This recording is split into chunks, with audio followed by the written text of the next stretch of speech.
के लिए जिए संसार, जिए संसार, जिए समृद्ध। मेरी आवाज ठीक है जी? जिए संसार, जिए संसार, जिए समृद्ध। इस सत्संग में शामिल होने वाले सभी लोगों को विनम्र सम्मान और शुभकामनाएं देती हूँ। आज का शीर्षक है घर से निकलते हैं। देखिए, घर से निकलते हैं, कुछ दूर चलते हैं, रास्ते में है उसका घर। हम सब जानते हैं ये गीत पापा करते हैं सिनेमा से उदित जी का एक गीत है। सभी ने आश्चर्य हो सकता है कि इस गीत का वेदांतर्यम से क्या संबंध है। बिल्कुल संबंध है। आजकल हम सब लोग वेदांतरी तत्वों को हमारा जीवन में संपूर्ण रूप से अनुसरण किया गया है। इस प्रकार जब हम किसी वस्तु को देखते हैं या कोई गीत सुनते हैं या कुछ अनुभव करते हैं तो हम उसकी तुलना वेदांतर्यम से करने लगते हैं। प्रत्येक वस्तु में वेदांतर्यम की व्यापकता का अनुभव किया जा सकता है। इस गीत को सुनते समय मुझे भी कुछ ऐसा अनुभव हुआ। मुझे इसे आपके साथ साझा करते हुए खुशी हो रही हूँ। मैं प्रार्थना करती हूँ कि गुरु वेदाद्री महर्षि ने यहाँ सूक्ष्म रूप से विराजित कर और यह प्रवचन सभी के लिए उपयोग बनाए। आइए अब देते हैं एक गीत। घर से निकलते हैं। इस धरती पर हमारे लिए कई घर है, लेकिन हमारा अपना घर तो क्या है? हम कहाँ से आए थे, वह हमारा मूल घर था। शुद्ध शून्य। हमने वह मूल घर से ही निकलते हैं। घर से निकलते हैं, ठीक होती है ना? कुछ दूर चलते हैं। हम सब इस धरती पर एक यात्रा में आई हुई है। लंबी या छोटा मालूम नहीं है। एक दिन जरूर वापस जाना पड़ेगा। हमारे पास निश्चित रूप से यात्रा टिकट है, तारीख और काल के बिना। कुछ दूर यात्रा के रूप में चलना जरूरी है। ये भी ठीक होती है ना? रास्ते में है उसका घर। उसका घर का मतलब हमारा मूल घर।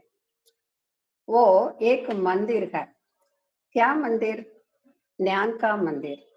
कहाँ है? रास्ते में ही है। आलिया का ज्ञान मंदिर हमारा गुरु पूज्य महर्षि से दिया गया है। अब ये, ये 3 लाइन सही हो गई है ना? मूल घर शुद्ध शून्य से निकलकर कुछ दूर यात्रा के रूप में इस धरती के घर में आकर फिर कुछ दूर के बाद वह मूल घर शुद्ध शून्य से में पहुंचना ही मनुष्य का जीवन है। अब हमारे मन में कई प्रश्नों होगा कि वह कैसे संभव है। देखते हैं वेदांतर्यम तत्व के साथ। शुद्ध शून्य नामक ईशता ने अपने आत्म सिकुटन शक्ति और सूक्ष्म प्रकंपन से चूर्ण होकर ईशकन का रूप ले लिया। ईशकन सघन प्रचालित होकर अणु का सृजन हुआ। अणु से वायु, अग्नि, जल, पृथ्वी इत्यादि पंचभूत तथा अन्य वस्तुओं का सृजन हुआ। उसके बाद एक ज्ञानीय पौधा से पंचम ज्ञान जानवर तक जीवराशियों प्रकट हुआ। अंत में अनुमान नामक षष्ठम ज्ञान के साथ अपने आप को पहुंचाने वाले और ईशता को समझने वाले के रूप में मनुष्य आया था। घर से हमारा जन्म इस तरह की हुई है। महर्षि ने इसके बारे में मनुष्य की श्रेष्ठता की शीर्षक में ज्ञानमुम வாழ்வும் में दिया था। मैंने पहले तमिழ் में पढ़ो। அறிவின் நிலைகள் ஐந்துக்கும் அப்பால் அறிவின் உயர்வாம் ஆறாம் நிலையில் வந்து பிறந்து வாழ்வதே मनिदन, सिंधने அறிவின் सिरपे मनिदन। हिंदी में ज्ञान की स्तर 5 से ऊपर ज्ञान का आरोहण चौथे चरण में जन्म लेकर जीना ही मनुष्य। विचारशील ज्ञान में सर्वश्रेष्ठ है मनुष्य। मेरी अनुवाद गलत हो गए तो माफ कीजिए। अब मनुष्य की यात्रा के बारे में देखें। ईश्वर से प्रकट हुआ तो मानव जीवन में इतना कष्ट क्यों? शुद्ध शून्य सीधे मनुष्य तक नहीं आई। 1 से 5 ज्ञान जीव राशियों की सारी विशेषताएं आनुवंशिक केंद्र में अभिलेख हुई। ये जानवर की अभिलेखन है। ईश्वर के अंश व्यक्ति में उनकी बिना जागरूकता के कारण 3 दोष या कलंक उत्पन्न हो जाती है। वे तो क्या है कि अहंकार, पाप कर्म और उन्माद। ये 3 कलंक ही मानव जीवन की सभी दुखों को कारण है। ईश्वर ने मानव होने पर भी ये तीनों कलंक बने रखते हैं। ईशता प्लस 3 कलंक मनुष्य, मनुष्य -3 कलंक ईशता। ये कलंक मनुष्य में व्याप्त है और ईश्वर का गुण प्रेम और दया मनुष्य में भीतर की नींव में होती है। इन कलंकों को दूर कर मिटाकर अपने मूल दिव्य पद प्राप्त करना ही मनुष्य की एकमात्र लक्ष्य है। वे ही मनुष्य जीवन का सर्वोच्च लक्ष्य है। इसके लिए ही मनुष्य का इस जन्म और इस यात्रा। मनुष्य की उद्देश्य तो क्या है कि जिस मूल से आया उस मूल से लय होना ही मनुष्य की एकमात्र लक्ष्य है। मनुष्य को दुख कब और कैसे आया, कुछ विस्तार रूप से हम देखेंगे। जब हमारी जीवन की तरीका जीवन की उद्देश्य के विपरीत होती है, उस समय जो आनंद स्वाभाविक रूप से आना चाहिए उसे रोक दिया जाता है। हम लोग कहते हैं कि ज्ञान से सबको ठीक कर सकते हैं, लेकिन ज्ञान तो क्या है? महर्षि ने स्पष्ट रूप से कहते हैं कि ज्ञान तो क्या है कि जीवन के उद्देश्य और उस उद्देश्य के अनुकूल जीवन जीने की तरीकों को जानना ही ज्ञान है। इसके लिए 2 भावनाएं बहुत बहुत आवश्यक है।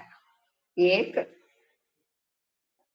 जवाबदेही या जिम्मेदारी, रिस्पॉन्सिबिलिटी और अकाउंटेबिलिटी।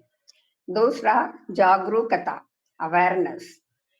जिम्मेदारी या रिस्पॉन्सिबिलिटी तो क्या है? दैनिक अभ्यासों को जीवन के उद्देश्य के अनुसार व्यवस्थित किया जाना है। स्वाभाविक रूप में मनुष्य में ये खिलाना चाहिए। यह एक ज्ञान है, जिम्मेदारी या रिस्पॉन्सिबिलिटी। दूसरा तो जागरूकता या अवेयरनेस।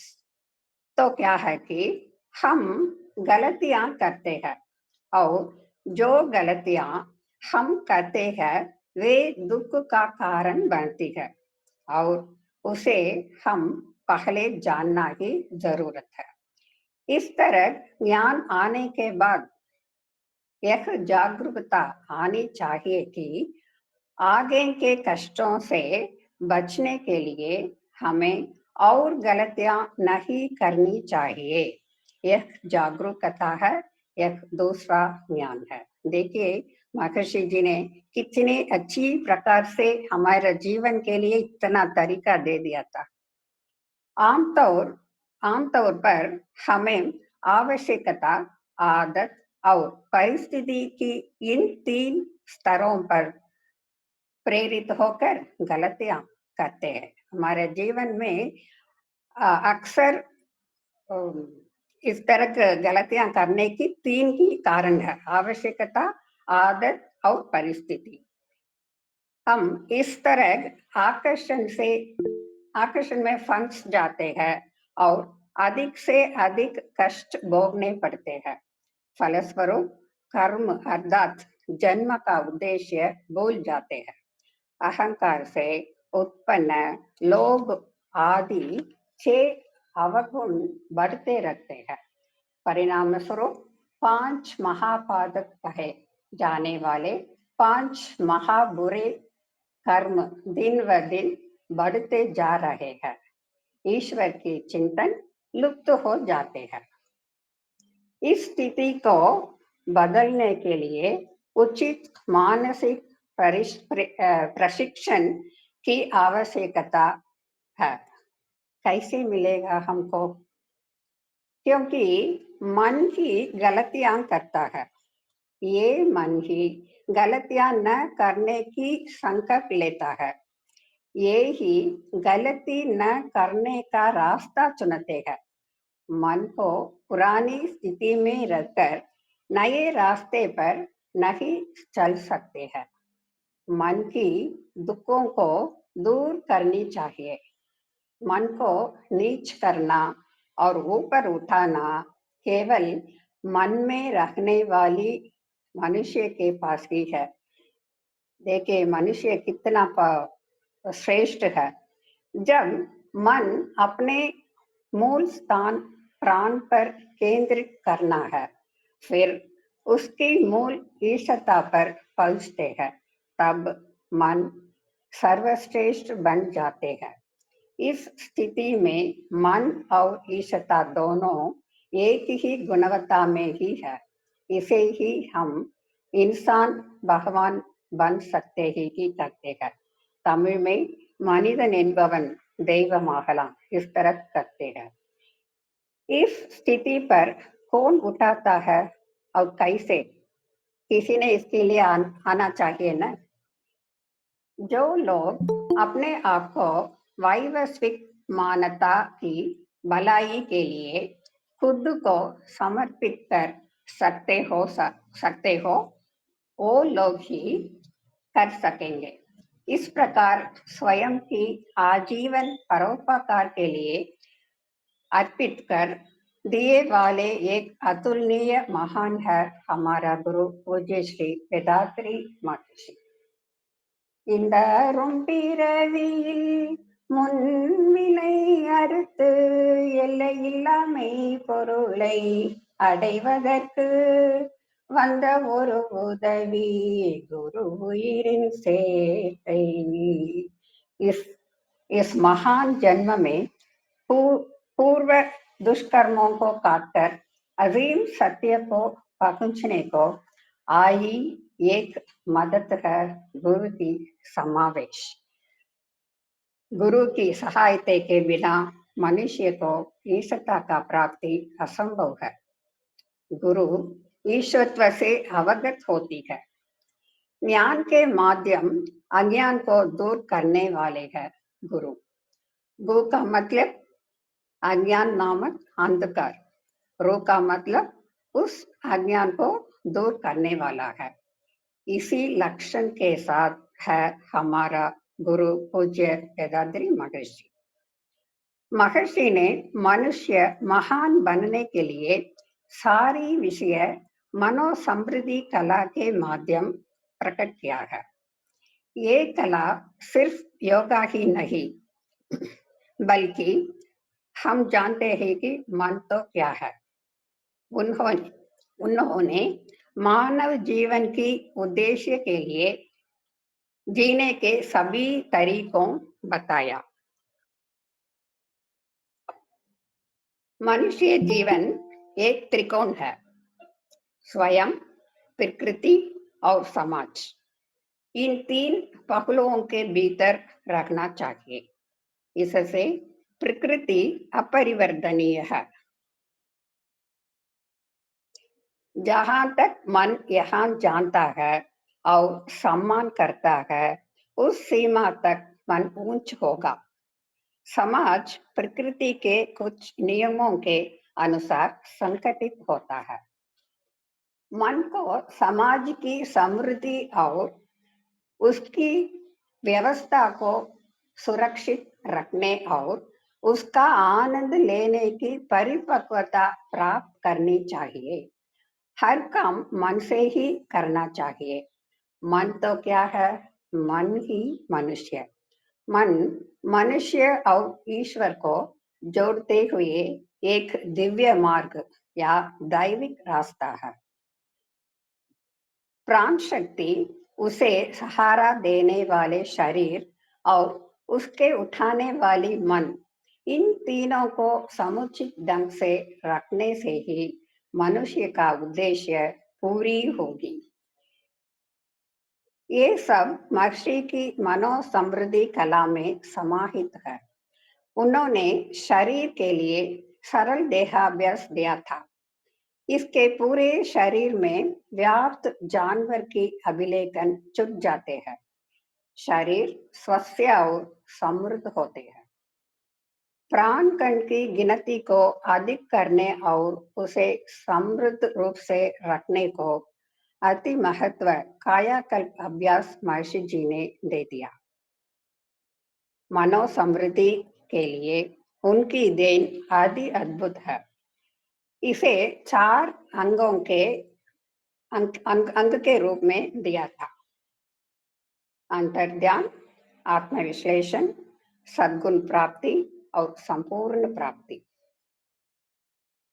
अंतर्ध्यान एक अभ्यास है जो भावनात्मक रूप से भटकते मन को शांत करने के लिए उसे अंदर की ओर मोड़कर और उसे उनकी मूल प्राण शक्ति से जोड़ता है। इससे मन को शांति, क्षमता और शक्ति प्राप्त होता है। इससे इसमें महर्षि जी ने आरंभ में 3 ध्यान देते हैं। आज्ञा ध्यान, दोनों भ्रुवों के बीच में मन लगाकर करना है। इसमें मन को एकाग्रता, इंद्रिय संयम और जागरूकता मिलती है। दूसरा तुरीय ध्यान, सिर पर मन लगाकर करने से सत्कता, कुकर्म फलों को मिट जाना और ईशोन्मुख हो जाना आदि प्राप्त होती है। मन को स्वच्छ और पवित्र करने के लिए आत्मविश्लेषण नामक एक अद्भुत अभ्यास महर्षि जी ने दिया था। ये अभ्यास मनुष्य के अवगुणों को सद्गुणों के रूप में बदलने को सहायता प्रदान करते हैं। आनुवंशिक केंद्र की कलंकों को पूरी तरह से पहुंचाना और उन्हें स्वच्छ करना ही आत्मविश्लेषण। इसमें हमें आत्म व्याख्यता एवं दैव व्याख्यता की प्राप्ति होती है। तीसरा ध्यान तुर्यादित नामक अति अद्भुत ध्यान। मन तुरीय ध्यान में प्राण बन जाते हैं। असीम उसी से शरीर के बाहर विस्तृत कर जाते हैं। अजीम रूपी शुद्ध शून्य पर पहुंचते हैं। अपने मूल को जानते हैं। கரை நீங்கி அறிவு மெய்ப்பொருளாய் मारूं करेंद पोम तन मुनेपु। महर्षि जी के एक कवि है। कलंक दूर कर ज्ञान सत्य बन जाते हैं। अहंकार विघटनते हैं, देखने वाले है दैव। मूल मूल हो बन जाती है। मन मूल हो बन जाती है। सभी कलंकों मिटाकर अपने को पूरी तरह से समर्पण कर देते हैं। इसे हम शरणागत करते हैं। एक है मुक्ति, उसमें है तू, तुझ में है वह। कौन है वह? कौन है तू? कहाँ से वियोग? अब मनुष्य की उद्देश्य ईश्वर से लय होना पूरी हो गई है ना। इसे कैसे महसूस कर सकते हैं? हम हमारे पास दैविक शक्ति आया, इसे कैसे महसूस कर सकते हैं? अब मनुष्य में ईश्वरीय गुणों, प्रेम और दया की प्रधानता होती है। सत्य रूपी ईशता ने ही परिणाम में समस्त जीव का रूप धारण कर आई। इस सत्य को समझकर दूसरों की दुख मिटाने और मिटाने की ऊंच स्थान पर मन पहुंचते हैं। इस तरह मन कितना नीचे रखते हैं, उस वो मन अब मूल से लय होने के कारण उच्च स्थिति पर आई है। ये जग है एक मेला, यहाँ से एक दिन सबको जाना। ये जग है एक मेला, यहाँ से एक दिन सबको जाना। हाँ, सच की बात है। एक दिन हम सब जाना ही है। सब सब प्रकार के, इसलिए इस धरती पे हम जाना की जरूरत है। उसके पहले सब प्रकार के दूसरों को मदद करने की एक प्रेरणा उत्पन्न होता है हमारा मनुष्य में। अपने तन, धन, स्थिति, अधिकार, वचन सब प्रकार के कितने मदद करने हो सकते हैं, उतना मदद करना ही बहुत बहुत अवश्य है। इसे ही हम सेवा, सर्विस करते हैं। सेवा से हमारे पाप दूर हो जाते हैं। इस तरह जीने के काल में मनुष्य अपने उद्देश्य को पूरी कर संपूर्ण प्राप्ति मिल पा सकते हैं, शांतमय जीवन में बिता सकते हैं। हमारा गुरु की जीवन की एकमात्र लक्ष्य है विश्व शांति। इस संपूर्णता में से ही हो सकते हैं। उसको हम महर्षि जी की तत्वों को गहरी रूप से समझना, और समझना ही नहीं बल्कि बल्कि अभ्यास करना जरूरी है। महर्षि ने दिए एक महामंत्र है शुभकामना। जिये संसार, जिये संसार, जिये समृद्ध, வாழ்க வையகம், வாழ்க வையகம், வாழ்க வளமுடன்। इसे बार बार कहने से खुद को, परिवार, समुदाय और पूरी लोग को भलाई ही मिलते हैं। शरीर के लिए देहाभ्यास, प्राण के लिए कायाकल्प, मन को शांति के लिए ध्यान, उसे स्वच्छ के लिए आत्मविश्लेषण और सभी की भलाई के लिए शुभकामनाएं। सब ये सब महर्षि ने दे दिया। रोज रोज करना हमारा अधिमुख्य कर्तव्य है। इस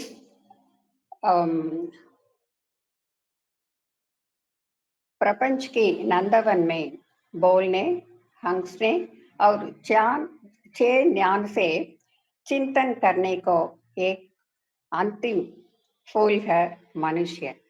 इसलिए मनुष्य ने अपने स्थिति को पहचान कर हमेशा सेवा करना ही उचित है। रोज रोज हमारा इस उद्देश्य को बोले के बिना हम सेवा करने से महर्षि का विश्व शांति की इस उद्देश्य पूरी कर सकते हैं। अब मेरी उपरोक्त गीत घर से निकलते हैं, कुछ दूर चलते हैं, रास्ते में है उसका घर। सही होती है ना? आइए हमेशा इस सत्य को भूले के बिना सेवा कर आनंद लें। इस स्वर्ण संदर्भ के लिए एनसीआर स्काई ट्रस्ट को मेरी हार्दिक शुक्रिया और शुभकामनाएं को समर्पित करती हूँ। धन्यवाद जी। जिए संसार, जिए संसार, जिए समृद्ध।